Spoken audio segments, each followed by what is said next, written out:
जरा होले होले चलो मोरे साजना, हम भी पीछे हैं तुम्हारे। दोस्तों 70 के दशक की मशहूर एक्ट्रेस शर्मिला टैगोर बॉलीवुड की सबसे लेजेंड एक्ट्रेसेस की लिस्ट में शामिल हैं। गुनगुना रहे हैं भंवरे खिल रही है गली गली, गली गली गली गली। वह जितना अपनी फिल्मों को लेकर चर्चा में रहती थी, उतना ही उनके स्टाइल को फॉलो भी किया जाता था। छुओ नहीं देखो जरा पीछे रखो हाथ, जवा तुम हो। यहाँ तक कि 60 के दशक में जब एक्ट्रेस साड़ी सूट में फिल्मों में नजर आती थी, तब शर्मिला ऐसी पहली एक्ट्रेस बनी जिन्होंने बिकनी पहनकर शूट कराया था।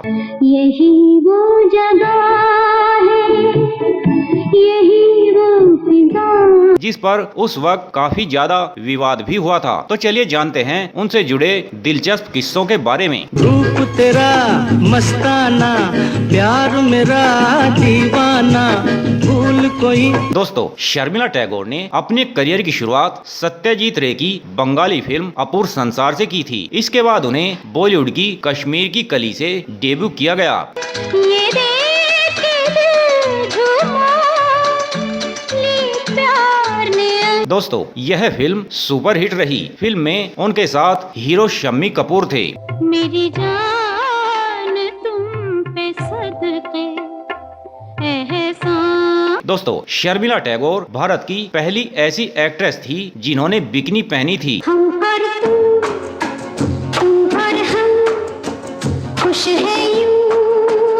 उन्होंने फिल्म फेयर मैगजीन के लिए 1966 में बिकनी पहनकर फोटो शूट कराया था। मेरा प्यार वो है मर कर भी तुमको। जिसके बाद उन्होंने 1967 में रिलीज हुई film an evening in Paris में स्विमिंग सूट पहना था। रात के हम सफर, छत के घर। फिर वह 1967 में ही आई फिल्म आमने सामने में स्विमिंग सूट पहने नजर आई थी। गर तुम भुला न दोगे सपने ये सब। इस फिल्म के आने से पहले वे बोल्ड एक्ट्रेस के रूप में जाने जाने लगी थी। उन दिनों देश में बिकनी का चलन नहीं था और शर्मिला एक के बाद एक फिल्मों में बिकनी पहनकर तहलका मचा रही थी। फिर मिलोगे कभी इस बात का वादा। जिसके बाद वह विवादों में घिर गई। यहाँ तक कि संसद में भी उनके बोल्ड अंदाज को लेकर काफी बवाल मच गया था। सारा प्यार तुम्हारा मैंने बांध लिया है। जिन दिनों शर्मिला अपने बोल्ड बिकनी अंदाज के लिए मशहूर हो गई थी, उसी दौरान वह मंसूर अली पटौदी को डेट कर रही थी।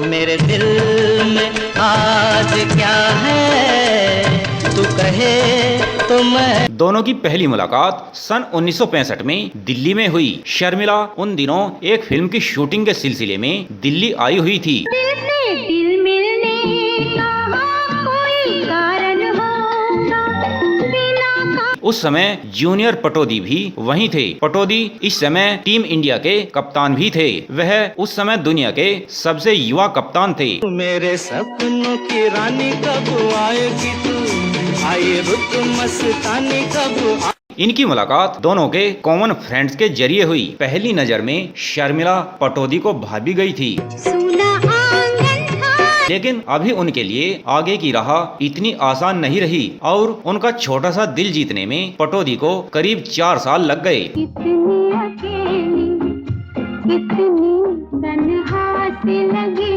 उनसे मिले। यह क्रिकेटर एक नवाब खानदान का जवान वारिस था और बतौर भारतीय कप्तान अंतर्राष्ट्रीय स्तर पर अपनी पहचान बना चुका था। कुछ तो लोग कहेंगे लोगों का। लेकिन यह सब कुछ बंगाली नायिका का दिल जीतने के लिए पर्याप्त नहीं था। जूनियर पटौदी ने शर्मिला टैगोर को इम्प्रेस करने के लिए एक फ्रिज भी गिफ्ट किया था, जो उस समय काफी महंगा हुआ करता था और सिर्फ रईसों के घर की शान हुआ करता था। लेकिन उनका यह गिफ्ट भी किसी काम न आया और पटौदी को और पसीना बहाना पड़ा। 4 साल के लंबे प्रयास के बाद शर्मिला ने मंसूर अली खान पटौदी के प्रेम प्रस्ताव को स्वीकार कर लिया।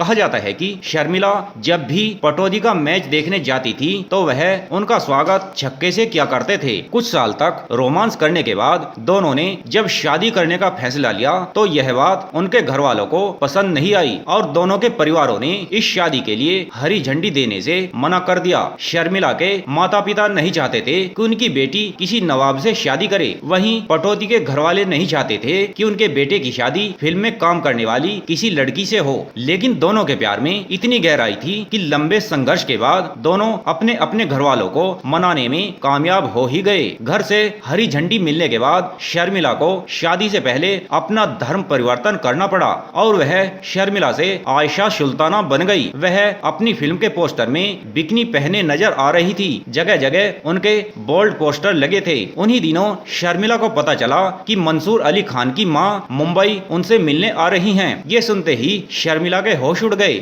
जिसके बाद उन्होंने तुरंत प्रोड्यूसर को फोन किया और कहा कि वह पूरे शहर से फिल्म के पोस्टरों को हटा दें। जिसके बाद तमाम पोस्टर्स को कुछ दिनों के लिए हटा दिया गया। फिर वो दिन आया जब दोनों एक दूजे के हो गए। दोस्तों, शर्मिला ने वक्त, अनुपमा, देवर, अमर प्रेम, सफर, आराधना, मालिक, छोटी बहू, राजा रानी जैसी कई हिट फिल्में दी। उनकी जोड़ी राजेश खन्ना के अलावा और दूसरे कलाकारों के साथ भी खूब जमी। तो दोस्तों, आपको बॉलीवुड की महान अभिनेत्री शर्मिला टैगोर कैसी लगती हैं? हमें लाइक और कमेंट कर जरूर बताएं और ऐसी ही मसालेदार वीडियो देखने के लिए हमारे चैनल को सब्सक्राइब भी कर दें। धन्यवाद।